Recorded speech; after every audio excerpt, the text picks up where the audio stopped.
संकेत मागतोस ना आमच्याकडून? रोज नाही, पण कधी कधी मनातून विचारतोस, माझी वेळ येईल ना? मी योग्य वाटेवर आहे की नाही? मग पुन्हा शांत होतोस, कारण तुला वाट पाहायची सवय झाली आहे.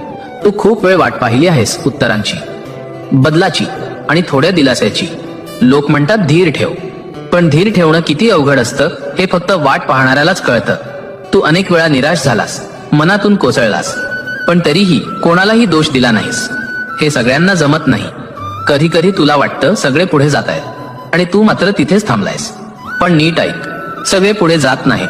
काही लोक थांबून तयार होत असतात, आणि तू त्यातलाच एक आहेस. अलीकडे तुला जाणवतंय ना, मन थोडं शांत झालंय. राग पटकन येत नाही, सगळ्यावर लगेच प्रतिक्रिया देत नाहीस. हा पहिला संकेत आहे. तू बदलतोयस. काही गोष्टी ज्या आधी खूप महत्वाच्या वाटायच्या आता तितक्या मनावर घेत नाहीस. काही लोक आपोआप दूर जात आहेत आणि त्याचं फार वाईटही वाटत नाही. हा दुसरा संकेत आहे. जेव्हा माणूस आतून बदलतो तेव्हा सगळे सोबत चालत नाहीत, आणि ते चुकीचं नाही.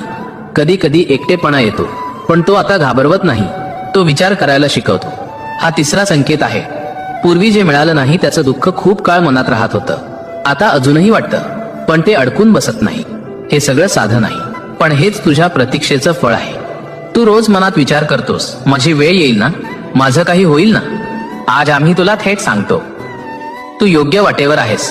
प्रतीक्षा म्हणजे शिक्षा नाही, प्रतीक्षा म्हणजे तयारी. तुला माणसं ओळखायला, स्वतःला समजायला, आणि जे मिळणार आहे त्याची किंमत कळावी म्हणून. जर सगळं लगेच मिळालं असतं तर कदाचित तू आज जसा आहेस तसा राहिला नसतास. आणि आज तू जसा आहेस तोच तुझा सगळ्यात मोठा बदल आहे. तू शांत झालायस, कमी बोलतोयस, विचारपूर्वक चालतोयस. हे योगायोग नाही, हा संकेत आहे. आता मोठं काही करायची गरज नाही. फक्त एवढंच लक्षात ठेव, आपलं काम प्रामाणिक करत राहा. घाई करू नकोस, स्वतःवर शंका घेऊ नकोस. संकेत नेहमी मोठ्या आवाजात येत नाहीत, ते हळूच मनाला लागतात. आणि जर तू इथपर्यंत ऐकत राहिलास तर हा सगळ्यात मोठा संकेत आहे की तू अजून हार मानलेली नाहीस. शांत राहा, विश्वास ठेव, पुढचं पाऊल लवकरच स्पष्ट होईल. हीच तुझ्या प्रतीक्षेची खूण आहे.